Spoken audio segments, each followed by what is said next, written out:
Hey, what's up, you guys? It's Bloody Jacob here to bring you my weekly review of The Strain.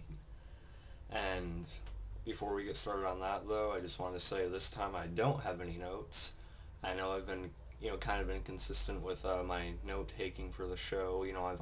I've argued before that the benefit to that would be to basically ensuring that I don't forget any little thing I would want to mention in the review. But at the same time, it's not exactly fun to be writing things down constantly throughout a show you're trying to just, thoroughly enjoy. So, and really, like, in all honesty, I felt kind of lazy. I didn't really feel like writing, before school, the very next day. So, yeah, it's pretty lazy of me. But really, I just wanted to enjoy the show. I didn't really feel like writing things down minute to minute or things like that. So, I'm kind of just winging it off the top of my head for this one, but hey, if it's memorable, then I'll remember it. And if I don't, and I'm sure I'll regret it, but I'll be sure to mention it in the comments if you guys point something out that you think I should have mentioned, of course. And I'll try to add an annotation if I forget something like really particular I wanted to mention, but yeah, usually with those annotations, sometimes they work and sometimes they don't for me. So it's kind of a shoddy feature with that, at least when I try to do it. So anyway, let's get into the review, as much as I can remember anyway. And, I literally just got back home from school like 10-15 minutes ago maybe, so I apologize if my brain's a little bit more fried than usual when I'm trying to talk here. And, I hope you enjoy my cat in the background there. Anyway, let's get right into the review, and this week we got to see the episode that disappeared. And that title makes complete sense if you watch the episode, of course, because we start off pretty hot with one of Kelly, Kelly being Ephraim's ex-wife, one of her friends is bringing, their son home. And she says, "Oh, it looks kind of dark in there, sweetie. Maybe I should stay around or something like that." But you see like a shadow moving around in there, through the blinds and stuff like that. So they assume, it's the boyfriend and his mom home. And so when he gets in there, the house is like completely, well, not completely, but a lot of things are like thrown all over the place. Some some of the furniture is tipped over, things like that. And we just see eventually that who shows up is, I forget his name, but the boyfriend of Ephraim's ex-wife, the one who we seen was arguing with her over Ephraim, and the one who we seen confront those two guys who attacked one of his fellow employees at that Walmart he was working at. So a couple episodes ago I said I sort of assumed he was probably infected right there, and yeah, so I kind of seen this one coming, but it's still kind of it's still really effective. Seeing the kid's reaction to like is basically his second father attacking him like that. And right now I'm just trying to look up the name of the son. I apologize, I can't remember. Let's see.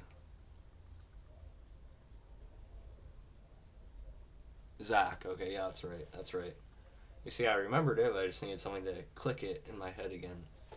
So, it's still effective seeing him react, seeing basically his second father really, attacking him like that until Ephraim, by coincidence, happens to come in and, after he was dropped off by Abraham and the rest of them, he comes in and kills the vampire boyfriend, and so he's basically comforting Zach, and the rest of them come in there and they're wondering where Kelly is, and they really have no idea, but they notice like a scar on the cheek or like somewhere on the face of the boyfriend. So it's assumed that he attacked someone else, but that person fought back.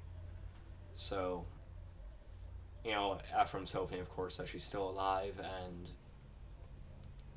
but he says if they do find her around, he doesn't want his son to be around when they have to do what's necessary and put her down. So, of course that makes obvious sense. And, really, they, supposedly search all around the house and in the basement and stuff, and they don't find her anywhere. So it's really odd. I don't really know where she is for sure. Do I think she's infected and a vampire just aimlessly walking around? No. Not really. It just seems I'd be just too simple. With her just being completely gone right now, it just seems like it'd be too simple for her just to show back up as a vampire right now. One possible theory I'm thinking of is that maybe those SWAT guys, the one guy that showed up and killed the nanny's daughter and killed the rest of the vampires around him. Maybe they found her and they took her, or they took her in, or something like that. I haven't read the book, so I'm clueless, but it doesn't really seem too likely, but by chance it's possible, I guess. Or she could be a vampire, but I just think that's too simple to what we're seeing here. So it's gonna be really interesting to see, because based on the previews for next week's episode, The Loved Ones, we see that we're gonna actually see what happened to her, because we see like the flashes of her being attacked. It looks like she avoids it, so I'm wondering where she is or what happened to her exactly. So should be interesting when we find out more about that. And Ephraim's of course really concerned, because not only is she the mother of his son, he doesn't want his son to grow up without a mother, of course, a real mother, but also, the fact that, I still think a part of him does, wish things worked out with her and different things like that. So, again, like really relatable and touching scenes with Ephraim and his son, and even Nora, doing a good job at comforting the Zach and things like that. So it's pretty nice stuff. And let's see what else. Again, this is all coming off the top of my head. The internet hacker, or the one who shut the phone lines down and the internet, like I just said, I believe someone last week told me her name is Dutch, which is an odd name, but yeah, so if it is Dutch, so we seen Dutch, the blonde goth looking girl that's connected to bring down the internet and things like that. She's taking on more of a prominent role, which is, pretty interesting. We've seen, it's kind of cool because we see her and Fat, the exterminator, they have like this sort of budding chemistry with each other. And we found out that the girl that she was talking to when they were held up at that convenience store last week was actually someone she knew personally. I'm not sure if it was like romantically or if they were just close friends, but and then she got him to stop at her place, and I guess they're actually roommates. And she had all the money she earned from shutting down the internet and the phone lines, from Palmer and Thomas. But apparently that girl, when she escaped the convenience store, miraculously she stole all the money too. Yeah, so that's bad luck. I don't really know if we'll see that girl show back up again. Not Dutch, but I mean the girl she said that she knew that ran off with her money. I don't know if we'll see her again, but it's whatever. It doesn't really matter either way, but to me. But as far as Dutch, I like her a lot. I actually kind of like her quite a bit, actually. She looks interesting, my kind of style almost, minus the blonde, for the most part. But anyway, we're not going to get into my dating interests right now, but I think she could be a pretty interesting character. Again, I said like the budding relationship between her and Fett, and we actually see a kind of an important scene from her, when Abraham gets them all back to his pawn shop. He has this little apartment there too, along with that basement, and she basically confesses to him that she was the one who shut down the internet and the phone, like I just said a few times.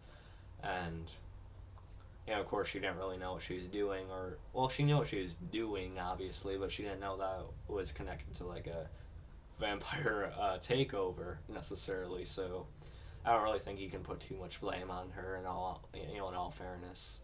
And Abraham seemed to think the same way. He didn't criticize her for it really. He said he appreciated her honesty though. And it was also, she also kind of had a funny line when they got into Abraham's basement. You know, he had all these certain gadgets and tools he's made over his years of experience with dealing with the Strigoi, you know, the vampires. And she said, "Oh, it's like the Batcave." I don't know, just being a comic book fan, it's kind of funny to, and it's actually, yeah, there is some slight similarities between Abraham and Batman, I guess, but it's kind of funny. Um, yeah, so that went on, and Nora's mom was, you know, stuck at the pawn shop that whole time, and when they all came back to the store, you know, she said, "I'm not making them all dinner." So that's really funny. You know, I'm not sure how long Nora's mom's actually gonna last. Probably not. I don't really see her lasting for the rest of the season, in all honesty. But you know, it's kind of, you know, it's not funny that she has those, you know, mental problems, you know, where she forgets things. But you know, that line is kind of funny. I'm sorry, but so there's that, and you know, of course, Ephraim and Nora stayed back. You know, after. You know, Ephraim told Zach to go with Mr. Oh God, I just the pronunciation of his name down a little while ago. Satrakian, yeah, Abraham. I've been struggling for weeks to pronounce his name right. Abraham Satrakian. At least I think that's how it's pronounced. And you know, Ephraim just told Zach to go with Mr. Satrakian, that he trusts him and you know he'll protect him and stuff like that. You know, and Ephraim and Nora stayed back, you know, to take care of the body of of Kelly's boyfriend. And, you know, they burn him, basically. And, you know, Nora has a pretty good, you know, the actress who plays her has a pretty good performance here, you know, and she talks about Jim, how he never wanted her, how he never hurt anyone. He was, like, the sweetest person she knew. So, yeah, you know, it's kind of sad thing about what happened to him last week at the convenience store with the you know, getting infected, and the boom, boom. Yeah, so that still has taken an obvious toll on the both of them. You know, Lenore asks Ephraim if she wanted to, you know, if he wanted to if he wants to say a few words about the boyfriend, but, you know, he's still a little bit bitter towards him. And, you know, granted, yes, he's dead, but at the same time, yes, he was still an asshole. Excuse my language, he was an asshole to Ephraim. So, yeah, you can't really blame Ephraim for acting that way. It kind of shows that he does still have some feelings for his ex-wife, which is, you know, understandable. And, you know, so him and Nora are talking, and then the other hands sort of touch, and then they just get right into it. They just start, you know, making out and, you know, stripping each other's clothes off. You know how it goes, or maybe you don't. But, yeah, so we get like a nice love or sex scene between Ephraim and Nora. Yeah, so it kind of solidifies that they're sort of the ones that are together right now. Like Ephraim kind of chooses her right now. But it's really awkward because Kelly's friend comes back and she gets into the house and she opens the door and basically sees Ephraim and Nora, you know, not all the way dressed, you know, right on the bed together and things like that.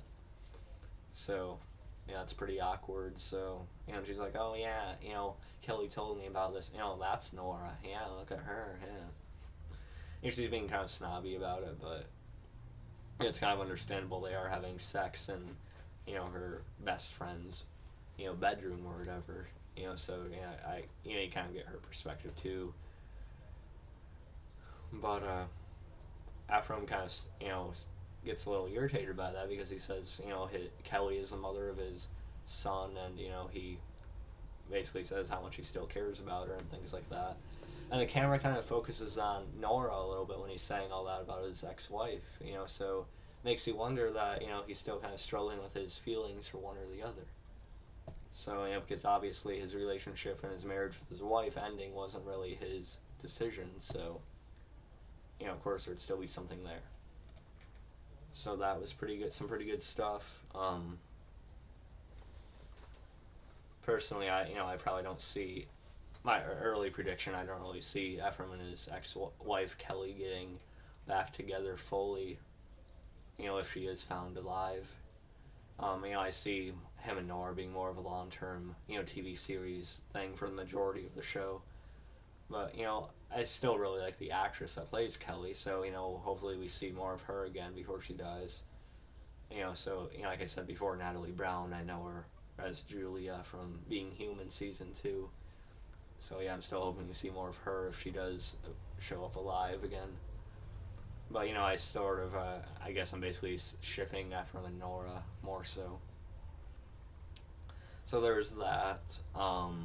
We also seen a couple scenes with Gus this week. And, him and his friend Felix, his big friend that was infected, and they were kind of locked in the cell with him.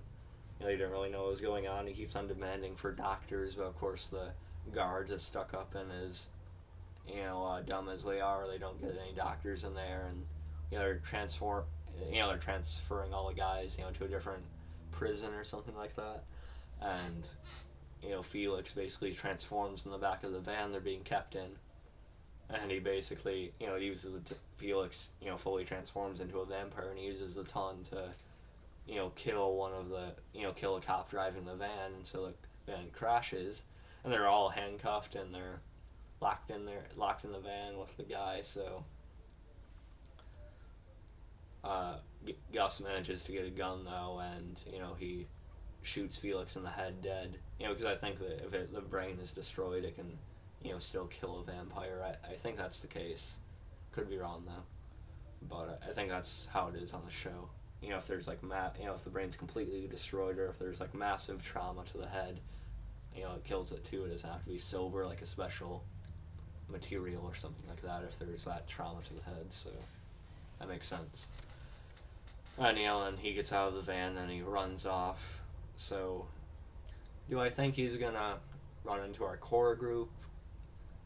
The chances were kind of unlikely, but we did see Fett. He sort of went off on his own. I think he's gonna look for his father and his mom again back at that apartment area. So maybe by chance Gus runs into Fett, or I don't know. This seems kind of unlikely, but of course it's a show, so it's possible. I'm not sure how well he would really mix, but it would be kind of interesting to see him work with the others after, bringing back that clock to Abraham, quite a few episodes ago. Yeah, so it's kind of, I'm still wondering how long they're going to focus on him, like how much more can they, unless they bring them into the core group, but I'm not sure if they will, so we'll see. And, we get a couple more flashbacks to, oh wait, let's just see, I just want to make sure I've talked about everything I've wanted to. I've probably missed some things in all honesty, but yeah, alright. So we'll get right into the flashbacks. We've seen more flashbacks of back when Abraham was being held at the concentration camp with, Thomas leading it. He had just had him build that special coffin for the master. And, Abraham had seen the master, just feeding on blood and killing people sleeping overnight. And the master basically confronts Abraham in the flashback, and and he says, you don't think I've seen you watching me all these nights, night after night. And he basically crushes Abraham's fingers with his hands, just by squeezing them a little bit. So it shows how physically strong he is. And he probably doesn't kill him just because he knows he probably helped build the coffin, or he did build the coffin all on his own, really. So that's probably why the master didn't kill Abraham right then and there. And then we also see, after the concentration camp is being attacked, but I'm not sure if it's the Russians or the Americans, I'm not sure, but concentration camp gets attacked, and we see Thomas, he manages to escape and go in this little bunker that the master is probably staying in, and he goes there, and he looks like he's kind of waiting around for the master, and he yells, "Why have you forsaken me?" So it's kind of obvious that he made a deal with the master to become like a immortal, or a vampire Strigoi, of course. And we basically see the master eventually shows up, of course, and he uses his claws or like his nails to cut into Thomas, and he puts the worms into him and stuff like that. So we kind of see how Thomas became a vampire.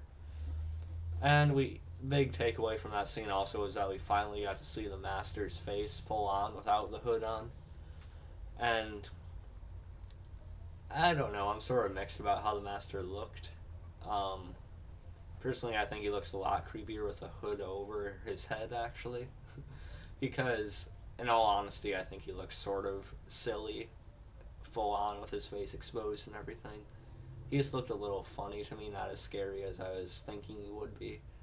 But, obviously he has like a powerful presence, though. I'm not going to deny that. But I was really hoping he would look a lot scarier than he does, really. But I like the atmosphere that's there, that evil, dark power.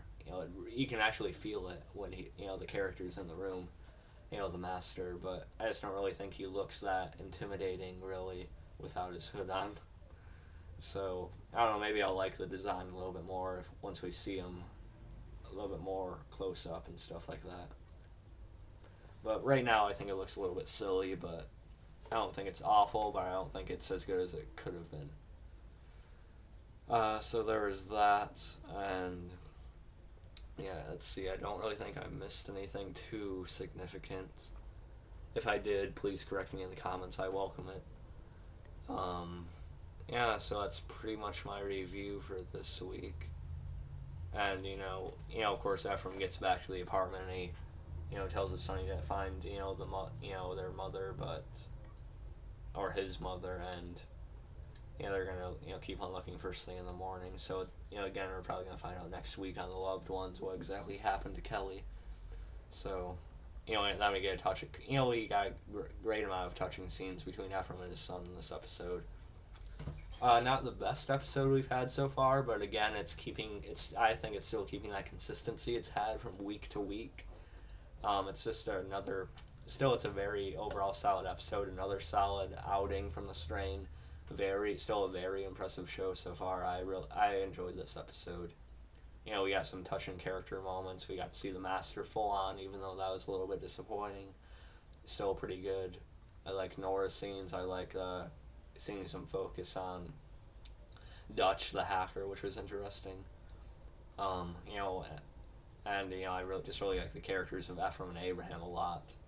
So, and the kid who plays Zach, I guess his name is Ben Highland. Let me see. Yeah, the kid's acting. He's all right on the show. I mean, I've seen better child actors and actresses, but he does. He's serviceable enough. He doesn't do too bad. He's tolerable. He's no Chandler Riggs, but I think he's fine enough for what he's doing on the show. So yeah, that concludes my review of this week's episode, The Disappeared, and I'll keep on trying to put these reviews out there, despite me, really, frying my own brain at school. I'll still be trying to put these reviews out from week to week until the end of the season. And, we have about, 1, 2, 3, 4. I believe we have about 4 episodes left of season 1 of The Strain.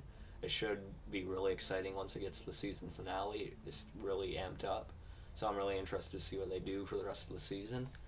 And I'll catch you guys for next week's review. And any videos I do before then, even though I'm not really planning on them. I'm still planning on doing a review on American Mary at some point, but I'm not exactly sure when that's going to be. But I'll definitely catch you guys next week for the Strain review, as always. And, sorry for the voice crack, and peace.